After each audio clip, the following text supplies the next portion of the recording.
ধন্যবাদ সুমনবাবু, নমস্কার সবাইকে। এবিপি আনন্দকেও আমার ধন্যবাদ, কারণ এরকম একটি বিষয় সর্বসমক্ষে ওপেন আলোচনা হবে, মুক্ত আলোচনা হবে, সেটি খুব গুরুত্বপূর্ণ বিষয়। আমার নাম দু তিনবার উচ্চারিত হয়েছে, ফলে অর্থনীতির কিছু বক্তব্য এখানে রাখার গুরু দায়িত্ব কাঁধে পড়েছে। সে দায়িত্ব আমি বহন করতে পারবো কিনা জানি না, হয়তো অনুদান লাগবে। কিন্তু কিন্তু কতগুলো জিনিস দিয়ে বলতে শুরু করি। একটা হচ্ছে যে ডোল বা অনুদানের কথা এতবার উচ্চারিত হয়েছে যে আজকে যদি মানবেন্দ্র মুখোপাধ্যায় এবং শ্যামল মিত্র সেই বিখ্যাত গান দোলে দোদুল দোলে ঝুলনা আবার গাওয়া হতো, হয়তো সেটিকে ডোলে ডোডুল ডোলে ঝুলনা বলা যেতে পারত। ডোলের যে বা অনুদানের যে প্রসার বিভিন্নভাবে ঘটেছে, তার মধ্যে অনেকগুলো অর্থনৈতিকভাবে গুরুত্বপূর্ণ বিষয় আছে, যারা আমার পূর্ববর্তী বক্তারা অনেকভাবে বলেছেন। শুভময় বাবুর একটি সুন্দর প্রবন্ধ বেরিয়েছে আজকের একটি দৈনিকে, সম্ভব হলে পড়বেন। তাতে রাজনৈতিক বিষয়টি প্রাধান্য পেয়েছে, কিন্তু অর্থনীতির বিষয়টা বাদ দিয়ে রাজনীতির বিষয়টাকে বোধহয় বোঝা যাবে না। যদিও আমাদের দেশে উল্টোটাই হয়ে থাকে, যে অর্থনীতি আসলে রাজনীতির অঙ্গুলি হেলনে চলে। উল্টোটা হলে সম্ভবত আমাদের মতো মানুষের পক্ষে বোঝাটা সুবিধে হতো, যে ঠিক কী পলিসি কীভাবে সরকার নিয়ে থাকেন এবং তার উন্নয়নমুখী ধারা সেটা চলবে কিনা, বা হঠাৎ মাঝপথে বন্ধ হয়ে যাবে কিনা। অনুদানের একটা সমস্যা হচ্ছে যে বিভিন্ন দেশে, আমি কয়েকটি দেশের নাম বলবো যেখানে এগুলো আগে ঘটেছে, সেখানে সবসময়তেই কোনো শর্ত সাপেক্ষে অনুদান দেওয়া হয়। বিনা শর্তে অনুদান, তার যদি সংজ্ঞা দেখেন, সেখানে বলা হচ্ছে, সুমন এক্ষুনি অভিজিৎ ব্যানার্জির কথা বললেন, যে কোনো বিশেষ ঘটনা ঘটলে, সেটা অগ্ন্যুৎপাতও হতে পারে, কোভিডের মতো পরিস্থিতি হতে পারে, অথবা বিশ্বব্যাপী মন্দা হতে পারে, সেরকম কোনো পরিস্থিতি হলে বিনা শর্তে ক্যাশ ট্রান্সফার বা লোকের হাতে টাকা পৌঁছে দেওয়ার একমাত্র পদ্ধতি নেওয়া যেতে পারে। কিন্তু আমাদের দেশে এবং আরও কয়েকটি দেশে, শুধু আমাদের দেশে এটা ঘটছে তা বলবো না, কারণ আমি কয়েকটি উদাহরণ দেবো, সেখানে দেখা যাবে যে ভারতবর্ষের আগেই এরকম বহুল প্রচলিত অনুদানের ব্যবস্থা অন্য দেশে গ্রহণ করা হয়েছে এবং সেটি স্বীকৃত, তার কিছু উপকারও পাওয়া গেছে, কিন্তু সেটা একেবারে নিঃশর্ত উপকার নয়, তার সঙ্গে অনেকগুলো কঠিন কন্ডিশন বা শর্ত জড়িয়ে থাকে, সেগুলোর কথা ভুললে চলবে না। রাজনীতিবিদরা এটা ভুলতে পছন্দ করেন, কারণ না হলে এই ধরনের প্রপোজাল তারা তাদের স্বার্থে এবং ভোট পাওয়ার স্বার্থে ব্যবহার করতে পারেন না।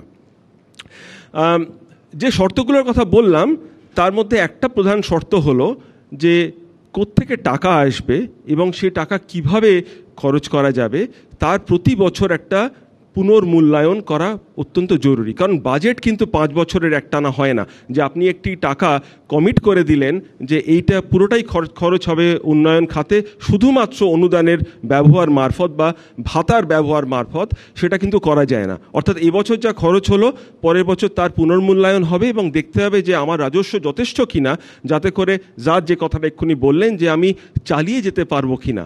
মাঝপথে বন্ধ হয়ে গেলে আমি অনুদান নিয়ে অকশন করছি, অনুদান বাড়িয়ে চলেছি ক্রমাগত বিভিন্ন রাজ্যে, বিভিন্ন কেন্দ্রীয় শাসিত অঞ্চলে যেভাবে অনুদান দেয়া হচ্ছে, তাতে অনুদান যে চিরস্থায়ী হবে তার কোনো পরিকল্পনা একটি বাজেটে করা সম্ভব নয়। ফলে প্রত্যেকবার এটাকে পুনর্মূল্যায়ন করতে হয়।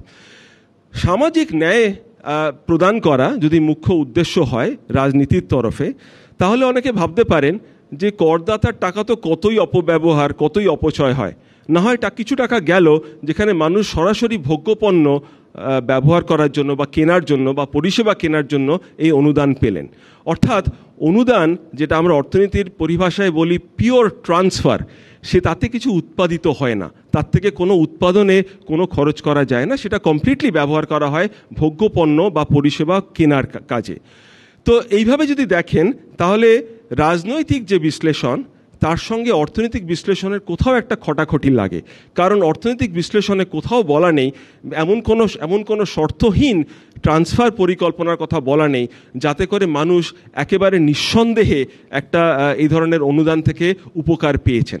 এগুলো সবই কিছু না কিছু সঙ্গে লেজুর থাকে, সেই লেজুরগুলো আলোচনা করা একটু চেষ্টা আমি করব, সম্পূর্ণ করব না, কারণ এগুলো অনেকটা টেকনিক্যাল বিষয় থাকে, যেগুলো এখানে বলা হয়তো খুব গ্রহণযোগ্য হবে না। উন্নয়নের ধারা যারা ফলো করছেন, মোটামুটি ভারতবর্ষে যেভাবে করে থাকেন, তাতে সামনের দরজা দিয়ে উন্নয়ন বলে একটি বস্তু আছে। সেটার কথা জাত খানিকটা বললেন, যে আমরা স্বাস্থ্য, শিক্ষা, রাস্তাঘাট ইত্যাদির উন্নয়ন করতে পারি। তাতে প্রচুর টাকা বিনিয়োগ করা হয়। আমরা 91 সাল থেকে দেখে আসছি যে মোটামুটি যে ধরনের আর্থিক পরিবর্তন ভারতবর্ষ দেখেছে মনমোহন সিংয়ের হাত ধরে, তার অনেক উপকার সাধারণ মানুষ পেয়েছেন সরকারি এবং বেসরকারি দুটো ক্ষেত্রের সমন্বয়ে। তাতে কিন্তু সময় লাগে। আপনাকে বুঝতে হবে যে যে কোনো পরিষেবা উন্নয়ন বা যে কোনো পরিকাঠামো উন্নয়ন করতে গেলে তার পিছনে অনেক সময় দিতে হয়, তা কিন্তু চটজলদি হয় না। অথচ যারা ভোটে এর থেকে সুবিধা পেতে চান তাদের হাতে সময় কম থাকে।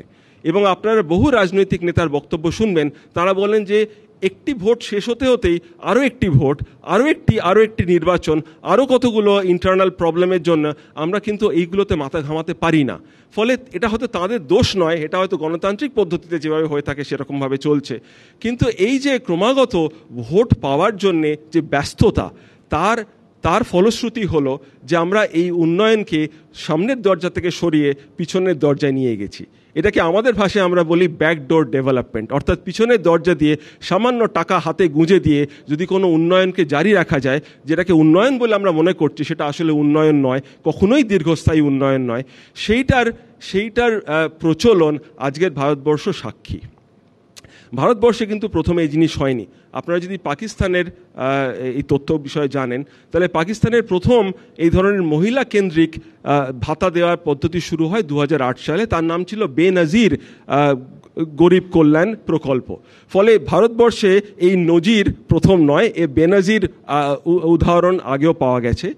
এছাড়া ধরুন ইন্দোনেশিয়া, এছাড়া ধরুন আফ্রিকার কিছু দেশ, কেনিয়া আছে, ইউগান্ডা আছে, এবং অবভিয়াসলি ইউরোপেরও কিছু দেশ, তার মধ্যে ম্যাসিডোনিয়ার মতো ছোট দেশও আছে, যেখানেও এই ধরনের প্রকল্প কিছু নেওয়া হয়েছে।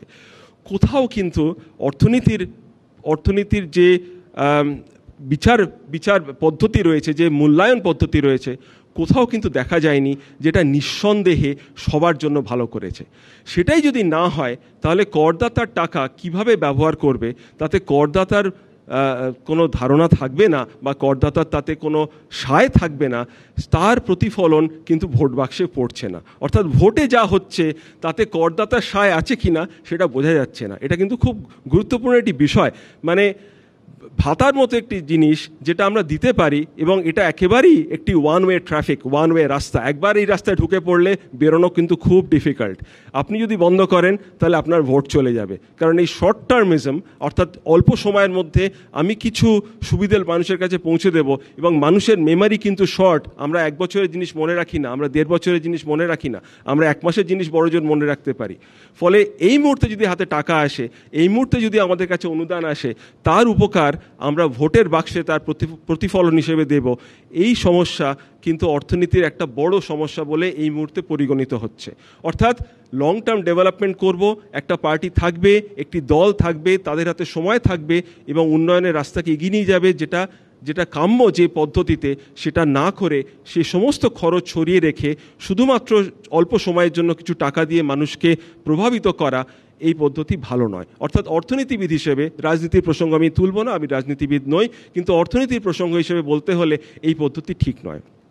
অভিজিৎ ব্যানার্জি, এস্থার ডুফ্লোদের কথা উঠল।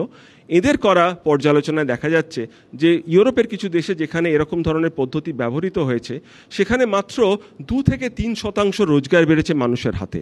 অর্থাৎ মহিলাদের টার্গেট করে যদি এই ধরনের প্রকল্প চালানো যায়, তাহলে কি মানুষের কাছে ডেফিনিট অনেক ধরনের উপকারিতা পৌঁছয়। যেগুলো ঘটে এই ধরনের উন্নয়ন পরিকল্পনা থেকে, যেটাকে অনুদানমুখী পরিকল্পনা বলে ভাবা যেতে পারে, তার মধ্যে একটা হলো অ্যাসেট ক্রিয়েশন। অর্থাৎ মানুষ কিছু সম্পদ সৃষ্টি করেন। 5 মাস আপনি কন্যাশ্রী বা এই ধরনের কি বলে লক্ষ্মীর ভাণ্ডার জমালেন, তাই জমিয়ে একটি অ্যাসেট তৈরি করলেন। এটা হতে পারে আপনার কিছু এক্সপেন্ডিচার, যেটা আপনার স্কুলের বাচ্চাদের, শিশু পড়তে যায় স্কুলে বা টিউশন করে, তার খরচ আপনি বেয়ার করতে পারেন মহিলা হিসেবে। এগুলোই কি মহিলাদের এক ধরনের ক্ষমতায়নের যাকে বলে পরিচয়? ক্ষমতায়নের পরিচয় বার করা কিন্তু সহজ নয়। উইমেন পার্টিকুলারলি, মহিলাদের মধ্যে ক্ষমতায়ন কিভাবে হয় তার পরিমাপ করা অত্যন্ত দুরূহ কাজ। বাড়িতে আপনি যদি এক ধরনের নেগোসিয়েশন করতে পারেন যে আপনার কথা চলবে, পুরুষ যিনি প্রধান রয়েছেন তার কথা চলবে না, সেটা এক ধরনের ক্ষমতায়ন হতে পারে। কিভাবে বাড়ির টাকা, বাড়ির সংসারের টাকা খরচ হবে আপনি যদি তাতে আপনার বড় সায় থাকে, সেটা এক ধরনের ক্ষমতায়নের পদ্ধতি হতে পারে। কিন্তু এর কোনো পরিমাপটাই সহজ নয়। ফলে যখনই বলা হয় যে অনুদান মহিলাদের ক্ষমতায়নে সাহায্য করছে, তার মধ্যে কিন্তু একটু নুনের ছিটে থাকে। অর্থাৎ পরিষ্কার বোঝার এখনও কোনো রাস্তা নেই যাতে করে নিঃসংশয়ে বলা যায় যে আমি অনুদান দিলাম, কিন্তু অনুদানের ফলে হয় মানুষের সাধারণভাবে উন্নতি হলো, অথবা এমন কোনো ধরনের উন্নতি হলো যেটা সামগ্রিক উন্নয়নের কোনো সাবস্টিটিউট কিন্তু এই ধরনের ছোট প্রকল্প দিয়ে হয় না। আমি ঝাড়খণ্ডের একটি বক্তব্য দিয়ে শেষ করব। ঝাড়খণ্ডে এই ধরনের একটি স্টাডি হয় খুব রিসেন্টলি। তাতে দেখা গেছে ঝাড়খণ্ড অ্যাকচুয়ালি উপকার পেয়েছে এই ধরনের মহিলা কেন্দ্রিক মাসোহারা প্রদান করে অনুদান হিসেবে। ঝাড়খণ্ডে দেখানো হলো যে সদ্য মা হওয়া প্রচুর মহিলাকে এই ধরনের অনুদান দেওয়া হয়। এবং অবভিয়াসলি যেটা হয়, অভিজিৎ ব্যানার্জি, এস্থার ডুফ্লোদের এই প্রকল্পগুলো ওনারা চালিয়েছেন জেপ্যাল বা পভার্টি ল্যাবের মাধ্যমে। সেখানে কিছু মানুষকে দেয়া হয়, কিছু মানুষকে দেয়া হয় না। এটি একটি গৃহীত পদ্ধতি। আমরা যেমন একটি পানীয়ের বিজ্ঞাপনে দেখি, কিছু বাচ্চাকে দেয়া হলো পানীয়টি, তারা একেবারে 6 ফুট লম্বা হয়ে গেল, যাদের দেয়া হলো না তারা খর্বকায় রইল আর কি, প্রায় সেরকম একটি পদ্ধতি। যাদের দেয়া হলো না, দেখা যাচ্ছে সেই বাড়িতে তো কোনো উন্নয়ন হয়নি অ্যাকচুয়ালি। অর্থাৎ অনুদান দেওয়ার একটা উপকার পান যাদের কাছে এই অনুদান পৌঁছেছে। যে বাড়িতে সদ্য মা হওয়া মহিলারা রয়েছেন তাদের কাছে অনুদান পৌঁছলে খাবার খরচ বাবদ অন্তত 12 থেকে 15% উন্নতি ঘটেছে। সেটা কম নয়। কিন্তু যে মজা হলো, এই উন্নয়ন সর্ব জায়গায় ঘটেনি। যে জায়গায় আনহেলদি কন্ডিশনস রয়েছে, অর্থাৎ অস্বাস্থ্যকর পরিবেশ রয়েছে, সেখানে উন্নয়নের সাহায্য কিন্তু 12 থেকে 15% দাঁড়ায়নি, অ্যাকচুয়ালি নেগেটিভ হয়েছে। অর্থাৎ সেখানে উন্নয়ন এইভাবে পৌঁছলেও তার কোনো উপকার মহিলারা পাননি। অর্থাৎ আমি যেটা বলতে চাইছি সেটা হচ্ছে, অনুদান তো দিলেন, অনুদান দিয়ে আপনি ভোট বাক্সে ভোট পাওয়াটা নিশ্চিত করলেন, কিন্তু সত্যিকারের উন্নয়ন কি হলো? কারণ তার সঙ্গে যেটা প্রয়োজন ছিল সেটা সার্বিক উন্নয়ন, অর্থাৎ স্বাস্থ্যক্ষেত্রে উন্নতি করা, হেলথের অন্য যে আনুষাঙ্গিক বিষয়গুলো রয়েছে, স্যানিটেশনের উন্নতি করা, রাস্তাঘাটের উন্নতি করা, সেগুলো আপনি করলেন না। কিন্তু শুধু অনুদান দিয়ে ভাবলেন যে এর ফলেই মানুষ একেবারে প্রচণ্ড উন্নত হয়ে যাবে। এটা সম্পূর্ণ ভুল ধারণা। এই দুটো একে পরস্পরের পরিপূরক হিসেবে কাজ করতে পারে, কিন্তু নিজে থেকে শুধুমাত্র এই ধরনের অনুদানের মাধ্যমে লোকের কাছে সাহায্য পৌঁছে দেওয়া, এটা রাজনৈতিক একটি উপায় হতে পারে, অর্থনৈতিক উপায় হিসেবে মোটেই এটি গ্রহণযোগ্য পদ্ধতি নয়। অন্তত লং টার্মে তো নয়, শর্ট টার্মে যেটা হচ্ছে কিছুদিনের জন্য সেটা গ্রহণযোগ্য হতে পারে।